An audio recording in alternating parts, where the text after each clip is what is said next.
Children in Malawi are the first to be vaccinated under a massive new malaria immunization program in sub-Saharan Africa. Over the next few weeks, thousands of children in Ghana and Kenya will also be vaccinated. They're receiving the first vaccine that provides partial protection against malaria in children between 5 months and 2 years old. We have 40% efficacy. That means we can save 40% more lives than we could until now. It's a modest tool, it's a modest efficacy, but if used correctly, if used right, it can prove wonderfully efficient together with the other tools that we know. Manufactured by British pharmaceutical giant GlaxoSmithKline, the Mosquirix vaccine trains the immune system to attack the malaria parasite, which is spread by mosquitoes. The medical milestone is the outcome of decades of research and smaller trials in countries with high rates of malaria. In recent years, researchers have been warning about a resurgence of the disease. Globally, 219 million cases of malaria were reported in 2017. That's 2 million more than the previous year. The disease kills at least 435,000 people worldwide every year. More than half of these deaths are children in Africa. The economic impact of malaria is estimated to cost the continent $12 billion every year from loss of productivity, investment, and tourism.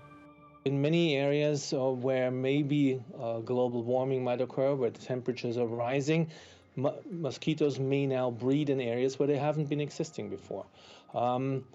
So that's why throughout the globe we have to be careful and we have to be ready to protect ourselves. The vaccine trial aims to reach 360,000 children a year across Malawi, Ghana and Kenya. It's expected to be completed in 2023. And by then, medical experts hope they'll be a significant step closer to ending the fight against malaria. Laila Humairah, TRT World. Let's get more on the story now with Sian Clarke in London. She's the co-director of the Malaria Centre at the London School of Hygiene and Tropical Medicine. Welcome to the program, Sian. How much of a breakthrough is this vaccine trial in the wider scheme of things, in the broader fight against malaria? Good evening, Roscoe. In many respects, this truly is a landmark moment, in the sense that we've now got the first malaria vaccine that's moving from a stage of controlled clinical trials to actually being put to use as part of a routine vaccination program. And it's taken 30 years of research to reach this point, and that's partly why this particular moment is so significant. Of course, it's not the end of the research. There are many important operational questions that remain and which will be evaluated during this next phase. And as we heard in Laila's story, in a study of this vaccine, it found that it only prevented 4 in 10 malaria cases among children. What are the chances of success in Malawi and the other countries that it's going to be rolled out in, do you think?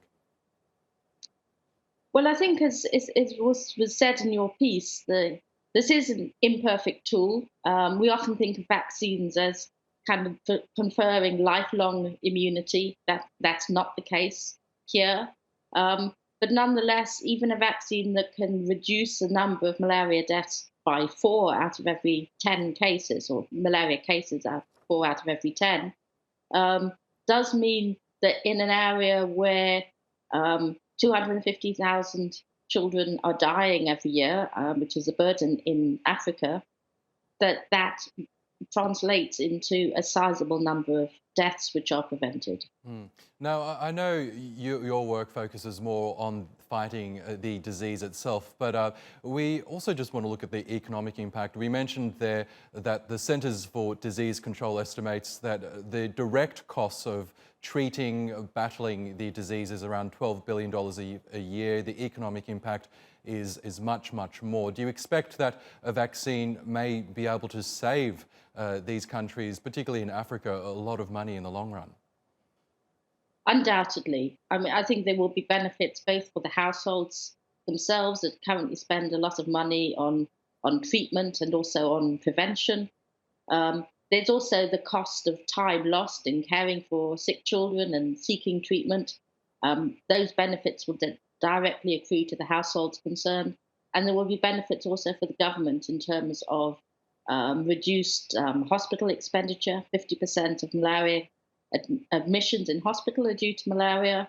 And in terms of lost productivity with a healthier workforce that is spending less time taking care of malaria.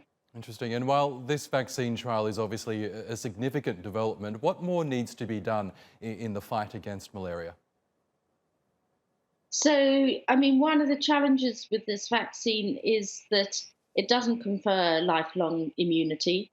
It does require that children receive a fourth dose around about the age of 2 years.